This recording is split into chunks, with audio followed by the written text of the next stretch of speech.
Day 187. It is time to talk about Habakkuk today. And I think I pronounced that right. And the sun has risen. It's going to be a hot, humid summer day in the bluegrass. And so these small minor prophets, I don't know why today I'm kind of struggling with. And so Habakkuk did speak to me quite a bit, actually. And strategic thinking, like you can tell Habakkuk is a strategic thinker, a very human strategic thinker. And he kind of, almost the style of the writing is almost similar to Job, in that he's taking a complaint to God. He's like, look, you given me these visions. I am like your dude here. I'm committed. I'm all in. But I don't get this. I don't get it. You're kind of smiting the Israelites. They're going to have their destruction is coming. But you're using the Babylonians to do it. And aren't they pretty bad? Like, why are you giving them something good or victory when they're just as bad? Like, what's the deal? What's the deal here? And God basically said, look, you're just seeing a snippet. You're thinking too small, Habakkuk. Like, I get it. You just see what's in front of you. You're limited by your own mind as a human. But let me remind you of a few things. Let's look at what has gone down before and what I have done and what I have been able to accomplish by using even evil kings and kingdoms and pharaohs, Egypt. So he goes back to even the parting of the Red Sea. Like he said, get out your pen and paper. Get out your tablet. Why don't you take some notes? And he goes through. And of course, Habakkuk is like, oh, yeah, right. Yeah, thanks. I needed all those reminders because he needed strength. That was one of the takeaways, is that he was kind of feeling weak in the knees. Hey, got startled a little bit by somebody walking by me. This is a public park I walk at. So anyway, his resolve was getting a little bit weak because although he's a strategic thinker, he wasn't seeing the full plan, and what he was seeing was not making sense to him. And can't we identify? I know I sure can. Like, we are, especially like the way my brain works, like I am like pulling threads from all over the place all the time. Like, I've got all my tabs open all the time. Which people on the other end of me can be a little frustrated. Like, I can just see, and I can't help it. I can't not see things and connections. And so I'm a strategic thinker in many ways. But again, like, I have limited vision. I can just see, within my lifetime. I can't know everything. Even if I became a historian and educated, and like, still, like, we're not omniscient. God is omniscient, omnipresent, omnipowerful, because it's his show. It's all his. He's the one that sees the whole stratego board or the whole chessboard. We don't. It's like we're getting a little piece of it and then trying to make sense of it with a limited vision. So to truly be strategic is to be humble, to admit that you don't know everything. And even though it doesn't make sense to you, that you're going to stay faithful to his ways, his plans, because he can use, again, he's the puppet master. We're all just on the end of strings. I mean, he gives us free will, so we're not just puppets, but he can use our free will. So when somebody sidesteps and goes their own way, he might have had a plan, like, okay, if this person is this, then I can make this work here. But even when they sidestep, because he is outside of time, like we just think, you know, because we are limited by our dimensions, 3 dimensions, doesn't mean there aren't more dimensions. And God lives outside of those dimensions. He creates the dimensions. So he can even strategically, with time, move some things around and make some things happen. He's like, if you've ever played chess, you've got to see multiple moves ahead. You've got to anticipate your opponent's reactions to your moves, etc., etc. Like, so I think that's what, like, Habakkuk does have a strategic mind, but he just needs to remember that he also doesn't have all the information. And what goes around does come around. Like, God reassures him, like, hey, these people, their God is their strength, is their own strength. And when you worship your own strength and your God is your own creation, just like we talked about yesterday with Nahum, like that crumbles. So you get taken out by your own strategy. And I don't know if this is like a short-sighted versus long-sighted view, even in the human, like our behavior. When we kind of know what drives us, but we're only thinking short term, those decisions that get us what we want in the short term get us the opposite usually in the long term. Just because of the laws of nature and the principles at work that govern us, it's paradoxical. So when we lift our heads up and when we start thinking long term, and for many of us, that really doesn't happen until midlife, when we were like, because the youth and our hormones and all the things that are going on at that point, you just have us looking and only concerned about the here and the now. And for many, having us living more existentially and hedonistically. And that that usually gets us behind the 8 ball. And then we're like, oh, wait a minute, maybe I should lift my head up and think 10 years down the road and what kind of life I want and what kind of things will help me get there. We've got to start thinking truly strategically, which is a humbling process for many people when they wake up and look up and go, oh, now, of course, there are some that have probably been raised by wiser parents than I was, and in families and more functional families that maybe really instill this in their children and have them thinking properly. And that's awesome. We need more of that. I'm trying to now do a lot of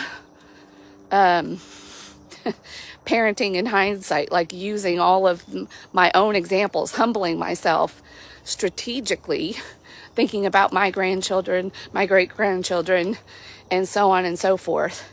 And if I don't humble myself and straighten some things out now, pray, and hope that they get the right messages and they live their adult years more wisely than I did, that, you know, we can kind of start turning the tide in our family dysfunction and stop suicide and different things that our family has been plagued by, and mental health issues and addiction. And that is just, when we look back generationally in my family and on both sides, my mom's family and my dad's family, And which is interesting because a lot of times we associate problems like this with socioeconomic problems, but these things don't care. It's on both sides of my family, and one side came from one side of the tracks and one came from the other. Not literally, like my dad married someone from the other side of the tracks, and she was not approved of. And actually, she is the one that was much healthier and wiser because she was paying attention and watching a lot of behaviors. And it was actually my very smart father who believed in his own intellect was his God, that was taken out at age 56 by his own hands. I'm going to show you a little rabbit here. We're going to pause for a minute for those of you on video. I was going to try to zoom in. Yep. This is why I don't bring my dogs with me in the morning, because that would not go well with trying to walk and talk with you all. They would be on a rabbit hunt. But anyway, I'm going to give you a beautiful view of the lake here. Look at this, beautiful. How still. No matter what the temperature, it's always a good day. And whatever the weather, it's a good day.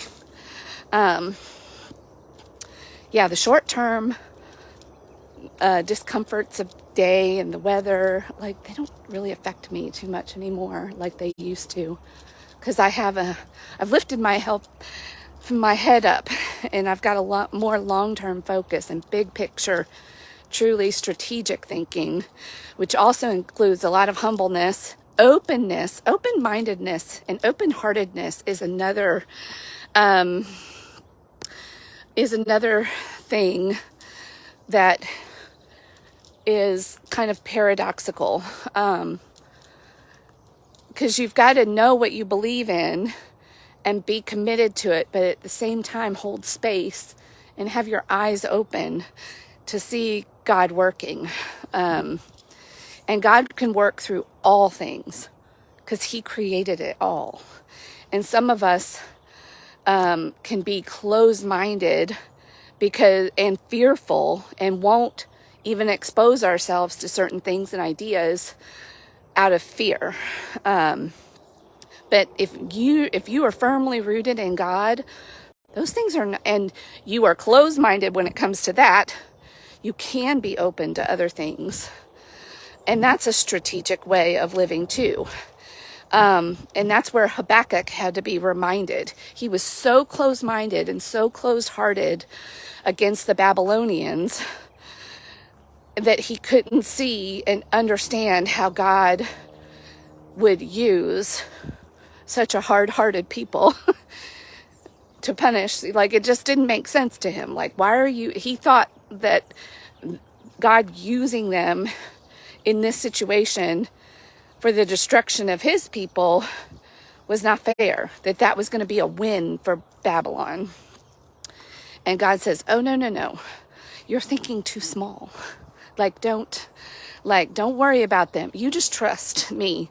You just do what I tell you to do and go out and spread this message. You stay strong. Remember who I am and how I am working things, even when you don't understand it and you don't see it.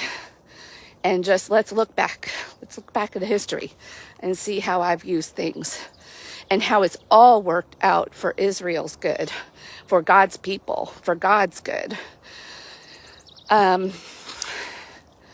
Yeah, God is not limited. And if we can submit and realize and whether you believe in God of the Bible or not, if you're listening to this and you're like, I don't know, Felecia, look, I didn't either, but being open, even knowing that there is Creator, there's something bigger than you at work, and even what's in your lifetime. And what happens, though, in our lifetime, literally, we create generations of, whether we intend to or not. of beliefs and habits and lifestyles? And are they things that are going to serve those generations? Are you passing down good thoughts, good beliefs, good habits? They literally take a life of their own on in your children and children's children and generationally. Think strategically and live from that place. Be willing to do the hard things that maybe you don't really want to do. But again, we talked about this a few days ago. God will change your desires. Even if you, like, consciously, there's a change into something that you're doing now that you know is not really serving you, and you know it, you wouldn't want your kids to grow up and do this and embrace this lifestyle, but you're teaching them through what you're doing. Be willing to do the hard work to change it so they don't have to. In their children, like, think on down the line. You are passing on these things. Even though we all have free will and we can all make their choices, like, take personal responsibility for the way that the world works and the likelihood of people mimicking what you're doing that are in your sphere of influence. And is this going to serve those generations? And make a change.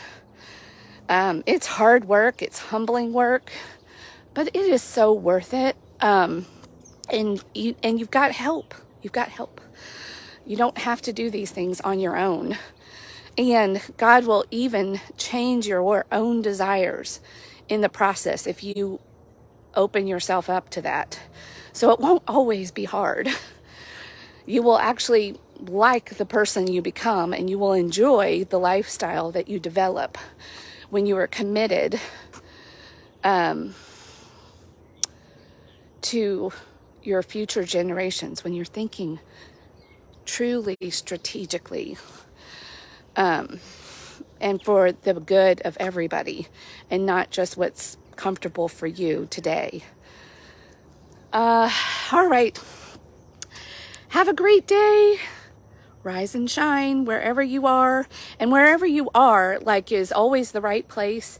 If you're open to receiving a message and something in your heart that you want to change, that God is wanting you to change, and that you know would be better for you and the generations to come, really think strategically and feel strategically. Because God will use it all, even when it doesn't make sense to you. All right. Have a great day. Bye.